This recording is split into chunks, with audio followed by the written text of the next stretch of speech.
Cercare casa online è facile, ma comprare casa è un'altra cosa. Al tuo fianco hai gli agenti immobiliari. Con la loro professionalità e competenza, comprare e vendere casa è semplice e sicuro. Ogni agente sa come dare il giusto valore al tuo sogno. Con noi il tuo domani inizia oggi. Agenti immobiliari, semplicemente di casa. FIAIP, Collegio Regionale del Friuli Venezia Giulia.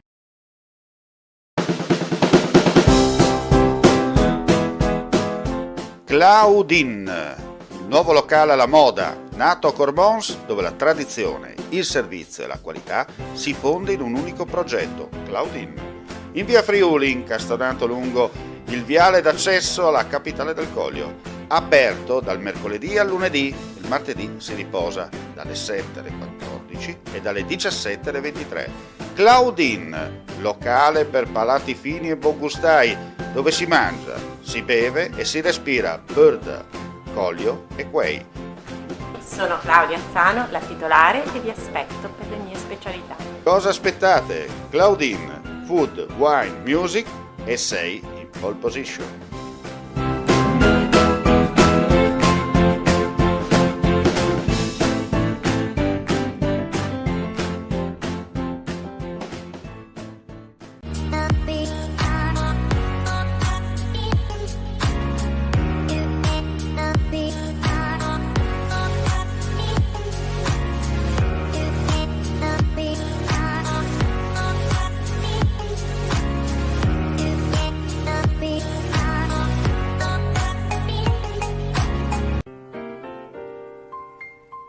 Artline Occhialeria, dal 1994 il vero artigianato italiano, un cuore totalmente friulano.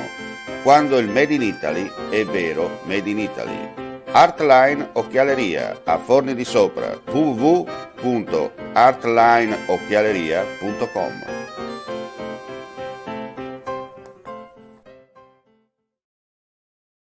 Legno Interni. Per la tua casa da più di 70 anni, qualità, cortesia e professionalità al tuo servizio. Porte interne, porte blindate, serramenti e accessori, parquet e pavimenti in legno, scale, soppalchi e molto altro ancora vi attendono presso la nostra vetrina espositiva di Via Brava 22, zona industriale Brava, a San Giovanni a Natisone, in provincia di Udine. Per maggiori informazioni visita il nostro sito www.legnointerni.com o passa a trovarci.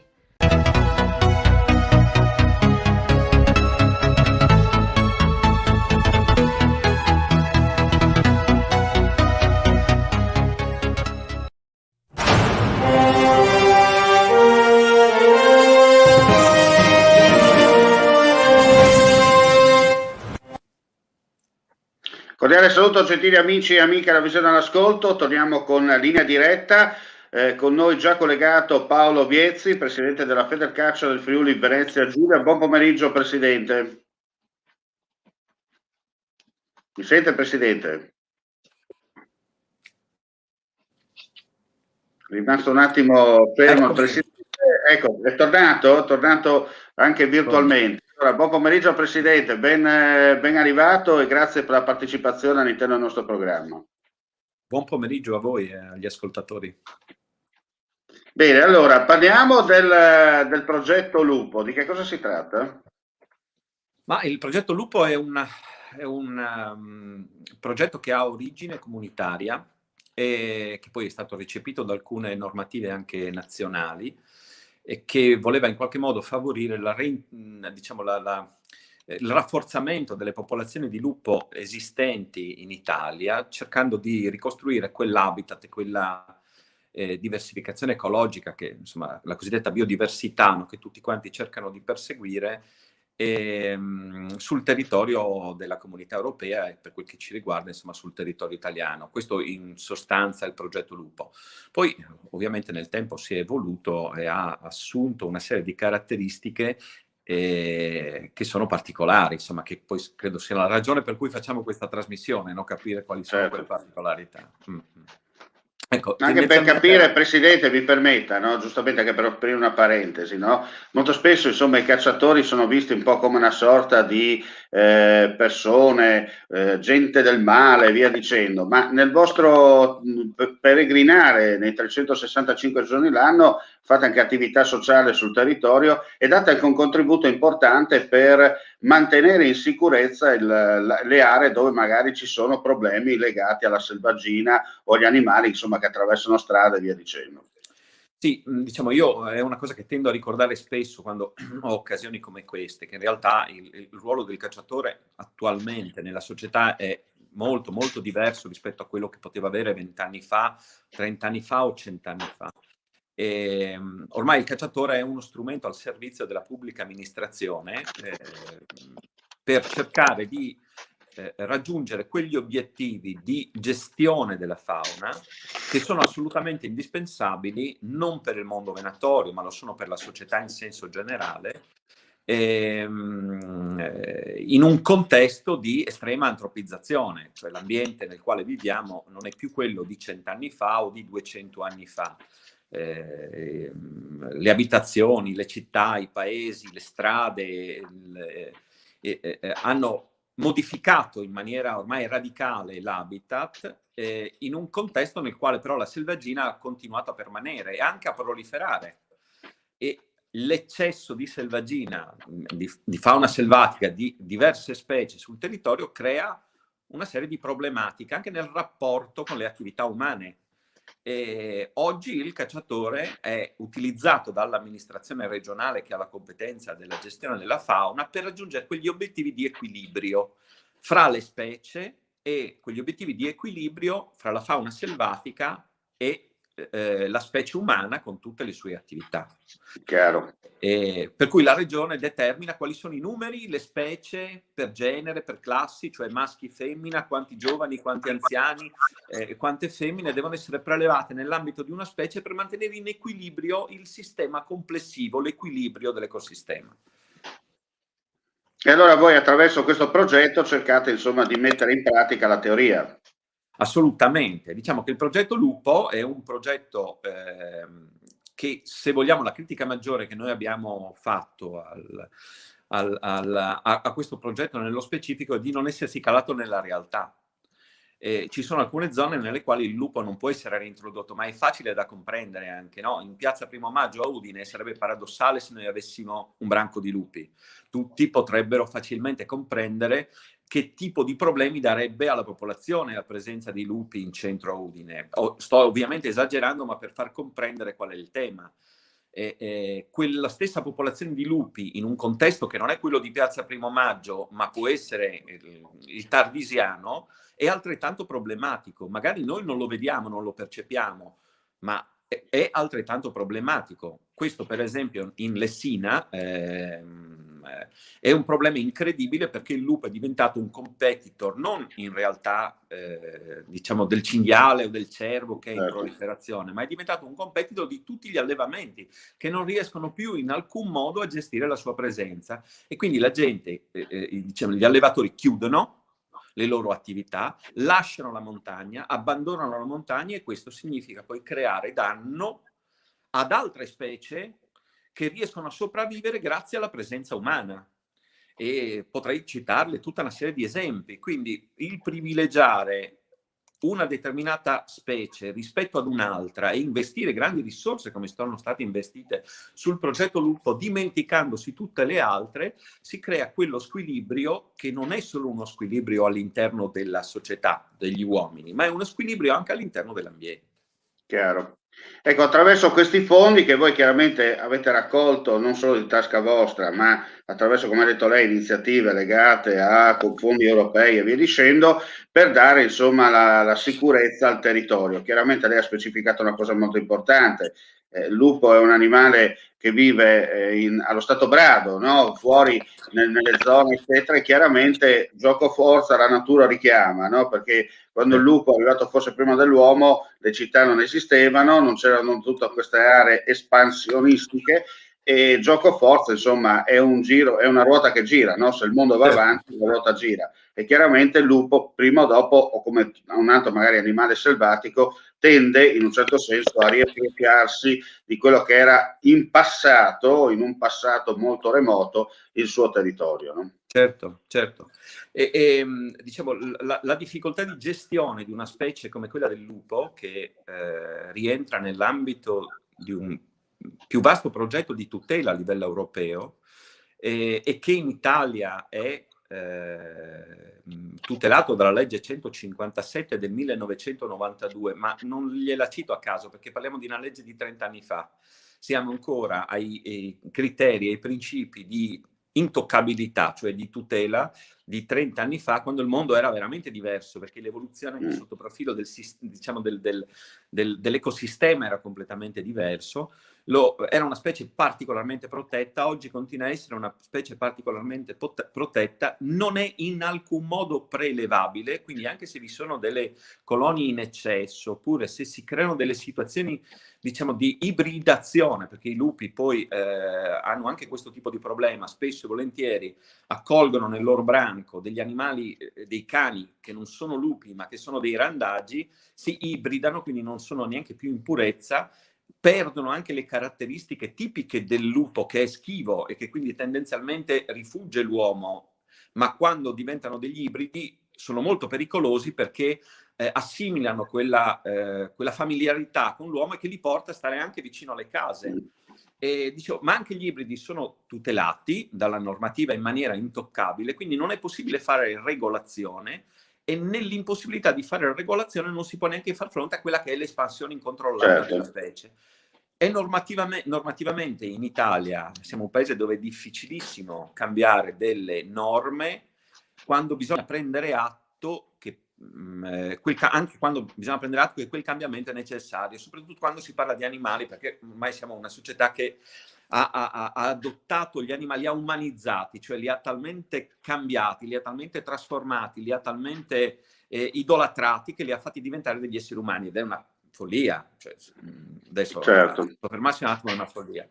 E purtroppo questa ingessatura della normativa crea quelle situazioni particolarmente complicate che le dicevo, di non gestibilità, quindi di una grossa conflittualità con una parte del mondo della ruralità che sta scomparendo, se ne sta andando proprio da lontano. Senta, Presidente, approfittiamo della sua presenza anche per fare un po' il punto della situazione per quanto riguarda la Federcaccia in Friuli Venezia Giulia. L'ultima volta che ci eravamo visti con lei eravamo alla vigilia di un importante congresso, no? Qualcuno parlava addirittura di giubilazioni, teste saltate e via dicendo. Poi invece la realtà dei fatti ha dimostrato ancora una volta che se sai portare in campo progetti seri, se sei capace di saper gestire i momenti delicati e soprattutto fai il presidente a 360 gradi, i risultati poi si mantengono anche nel successivo periodo di incarico. Sì, io credo che lei faccia riferimento a quella situazione di tensione che si è avuto fra l'associazione che rappresenta la Federcaccia in Friuli Venezia Giulia, che raccoglie tutti i cacciatori del Friuli Venezia Giulia, e l'associazione a livello nazionale che raccoglie in maniera federativa le associazioni regionali della Federcaccia. In effetti ci sono stati momenti di tensione anche particolarmente elevate, se vogliamo un po' corrispondono a quella diatriba che c'è a livello politico nazionale sulla ricerca delle regioni di una particolare autonomia e quel tentativo a livello statale invece di accentrare determinati poteri e risorse pensando di poterli gestire in maniera più fruttuosa a livello centralizzato. Ecco, non è stato dissimile diciamo, lo scontro fra la Federazione Cacciatori Friuli Venezia Giulia e la Federcaccia a livello nazionale. E diciamo che la cosa che più aveva indispettito, quantomeno il sottoscritto e poi chi ha deciso di sostenerlo fino in fondo, è il fatto che lo scontro nasceva dall'esigenza richiesta dai cacciatori del Friuli Venezia Giulia di un progetto articolato di riorganizzazione dei servizi agli associati a 360 gradi.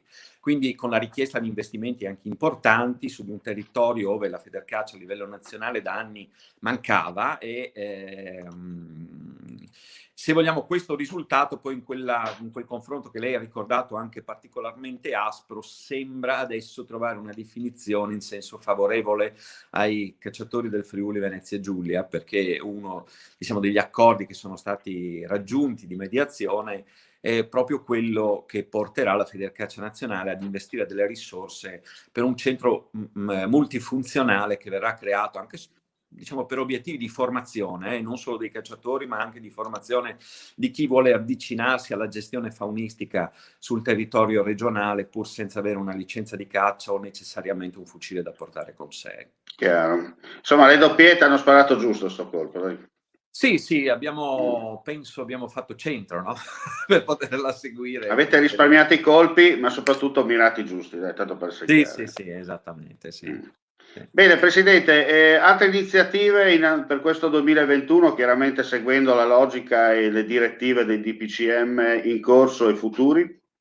Ma allora, noi ne abbiamo appena completate un paio, per esempio, che mi piace ricordare perché non hanno attinenza con la caccia, ma questo anche per spiegare la dimensione che ha un'associazione così grande come la Federcaccia a livello nazionale. Noi abbiamo in tempi ancora non sospetti, per esempio, cioè quasi 2 mesi fa, offerto ai nostri iscritti la possibilità di fare il tampone gratuito per l'individuazione anticipata del Covid-19. Operazione per la quale abbiamo sofferto non poco per muoverci all'interno della burocrazia e comprendere se una cosa che a me sembra banale, cioè quella di rendere fruibile per gli associati, ma non solo gli associati, un servizio di i cosiddetti tamponi rapidi, no? Quelli che il presidente Zaia aveva mostrato in anticipo, in diretta, concretamente per come si potessero fare e qual era il risultato, perché questo aiuta non poco l'individuazione in maniera anticipata. Ecco, questo alla fine ce l'abbiamo fatta, abbiamo distribuito sul territorio quasi 1 migliaio di tamponi e abbiamo contribuito in qualche modo ad evitare la diffusione di questo Covid-19. Siamo un'associazione di cacciatori, ma non ci siamo limitati a gestire solo quello che è l'interesse specifico dei cacciatori, proprio perché abbiamo orizzonti e obiettivi anche statutari molto più ampi. Stessa cosa l'abbiamo fatta, abbiamo raccolto una serie di fondi che abbiamo poco ricordata, ahimè, dai giornali, ma abbiamo raccolto quasi 1 centinaio di migliaia di euro che sono stati in parte donati per la costruzione dell'ospedale di Bergamo da campo quando c'era il momento più critico della pandemia e altri sono stati donati all'ospedale di Udine e alla regione Friuli Venezia Giulia e con quelli sono stati comprati dei macchinari salvavita che oggi fanno parte del bagaglio di alcune autoambulanze che girano per il Friuli ad aiutare le persone. Ecco, questi sono 2 progetti che abbiamo appena concluso e sono veramente progetti concreti che hanno dimostrato qual è anche la capacità aggregativa e il senso di appartenenza che il mondo venatorio ha e quanto questo positivamente si rifletta nei confronti della società. Certo. Bene, Presidente, grazie, buon pomeriggio e ci riaggiorniamo a lei se ci sono altre novità. Grazie a voi per l'attenzione, grazie per avermi invitato. Bene, io invece do appuntamento più tardi agli amici alla visione e all'ascolto per le notizie flash. Abbiamo già fatto una prima edizione alle 15:30, intorno alle 18:30, 19 faremo una seconda edizione flash con gli aggiornamenti, insomma, con servizi e notizie dal Friuli Venezia Giulia. Bene, sono le 16:48 primi secondo il calendario, secondo il meridiano dell'Europa occidentale e non resta che salutarvi e dunque a più tardi. Mandi. Cercare casa online è facile, ma comprare casa è un'altra cosa. Al tuo fianco hai gli agenti immobiliari. Con la loro professionalità e competenza, comprare e vendere casa è semplice e sicuro. Ogni agente sa come dare il giusto valore al tuo sogno. Con noi il tuo domani inizia oggi. Agenti immobiliari, semplicemente di casa. FIAIP, Collegio Regionale del Friuli Venezia Giulia.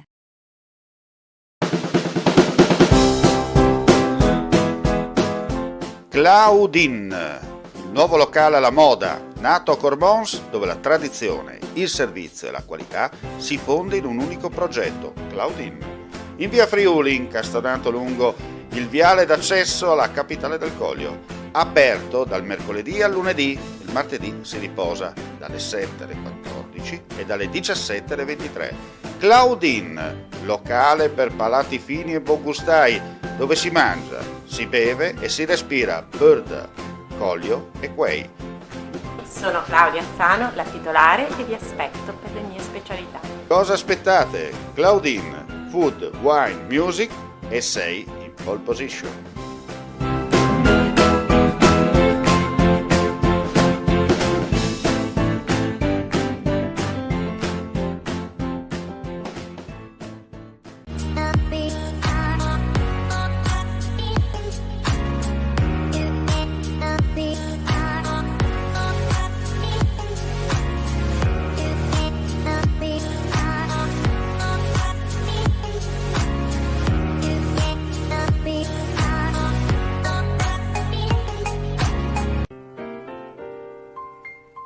Artline Occhialeria, dal 1994 il vero artigianato italiano, un cuore totalmente friulano.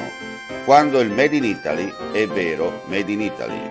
Artline Occhialeria, a Forni di Sopra, www.artlineocchialeria.com.